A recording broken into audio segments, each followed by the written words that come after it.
જી આજે તારીખ 18/3/2026 રોજ લીંબડી ગ્રામ પંચાયતની સામાન્ય સભા યોજાઈ હતી. હું લીંબડી ગ્રામ પંચાયતનો વોર્ડ નંબર 11નો સભ્ય છું અને મારી સાથે બીજા પણ ઘણા બધા સભ્યો આ સભાની અંદર સામેલ હતા.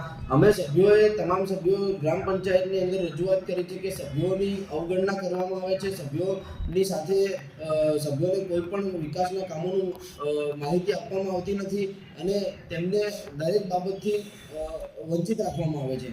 તો અમે પંચાયતને એક સભ્ય તરીકે અગાઉ કરેલી રજૂઆતોની અવગણના અને તે બાબતે સત્તાવાર જવાબો મેળવવા બાબતે એક અરજી પણ કરી છે આ સામાન્ય સભાની અંદર અને તેની પ્રોસિડિંગમાં નોંધ લેવા માટે પણ કહ્યું છે. ગ્રામ પંચાયતની સામાન્ય સભાની કાર્યવાહીમાં અમારા સહાયક દ્વારા વિડીયોગ્રાફી કરવા અંગેની કડક સૂચના અને જાણ પણ અમે લોકોએ તલાટી કમ મંત્રીશ્રી અને સરપંચશ્રીને કરી છે.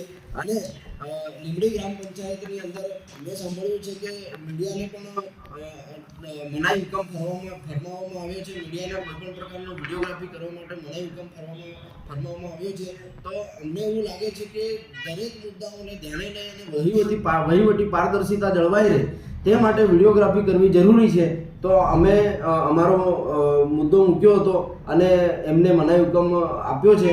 તો અમારું એટલું જ કહેવું છે કે લીંબડી ગ્રામ પંચાયતની દરેક કાર્યવાહીમાં પારદર્શિતા જળવાઈ રહે, કારણ કે અત્યાર સુધી સભ્યોની અવગણના કરવામાં આવે છે, સભ્યોની અરજીઓની અવગણના કરવા, લેખિતમાં જે સભ્યો જવાબ માંગી રહ્યા છે, લેખિતમાં જે સભ્યો સૂચનો આપી રહ્યા છે એની પણ અવગણના કરવામાં આવે છે.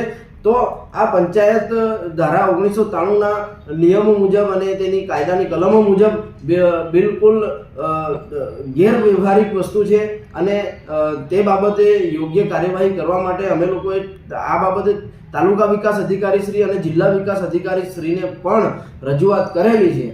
પરંતુ હજુ સુધી આ પંચાયત આમ જ ચાલી રહી છે. કેટલાક બિલ્ડરો, કેટલાક ભૂમાફિયાઓના ઇશારા પર આ ગ્રામ પંચાયત ચાલી રહી છે અને આજે પણ સામાન્ય સભા ચાલુ હતી તે દરમિયાન કેટલાક ભૂમાફિયા અને કેટલાક જે બિલ્ડરો છે એ આ ગ્રામની સામાન્ય સભા જે હતી સભ્યોની તે તો આસપાસ ફરતા હતા અને મીડિયાવાળાને પણ ધમકાવવામાં આવ્યા છે એવું મેં સાંભળ્યું છે.